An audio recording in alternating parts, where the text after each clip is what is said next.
Thank you so much. It's an honor to be here. And I'm Noha Hefny. I'm the founder and CEO of People of Impact, a sustainability and sustainable development goals, social network and consultancy.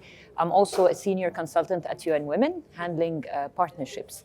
So I'm delighted to be here and to be able to interact with the Indian global community and UAE, also stakeholders and various people from around the world. It's been a fascinating experience. I'm involved in two speaking events, so as part of a boardroom on mapping the future of work, and today I will be speaking on a panel about women's leadership. So far in the boardroom, I was really impressed with the quality of the discussions, the substance, the elevated level of all discussions. And this is really goes back to the great organization by IGF, as well as the level, of the speakers, which can yield to productive results on these key topics and challenges that are facing the world.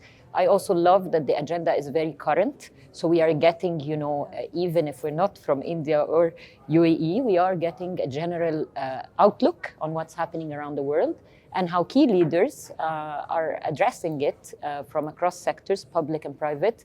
So really, congratulations on an amazing forum, and looking forward to be involved in future years. India is a very big country in the world with a massive population, massive economic opportunity.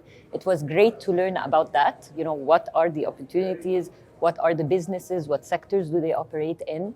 So that was a great learning experience for someone who is not familiar with the Indian market, or India as a country for business. On another level, I think the most beneficial part was networking with key decision makers and stakeholders and exploring means to forge collaborations, partnerships, and I'm sure that out of this forum, we will develop, ongoing, sustained relationships and hopefully meet again next year at IGF as well. We know from the World Economic Forum and various other reports that it will take hundreds of years to achieve, gender equality. However, I believe that it shouldn't take that long. But the challenge is, women remain underpaid by more than 20% in comparison to men. They continue to hold only 20% or less of board decisions around the world.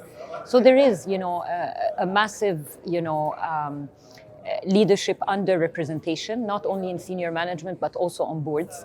And also simultaneously, the idea of underpayment and doing work of equal value, but at a less, being paid less than men. So these are inequalities that have persisted. Additionally, in terms of challenges, we shouldn't leave really anyone behind. So we need to remember that also women and girls are the most impacted by all the socio-economic problems that the world faces, such as poverty, hunger. They form the majority of the informal sector. So when COVID happened, again, many women lost their jobs, lost their income. So again, there's so many massive challenges that no actor can solve alone. And forums like this enable us, public sector, private sector, civil society, media even, and entrepreneurs to think about those solutions. And I think the boardrooms were very useful in this regard, to have those intimate conversations, to share perspective and provide food for thought. So there are many more challenges on the women front, but I would say primarily being underpaid and the low representation of women across the leadership spectrum.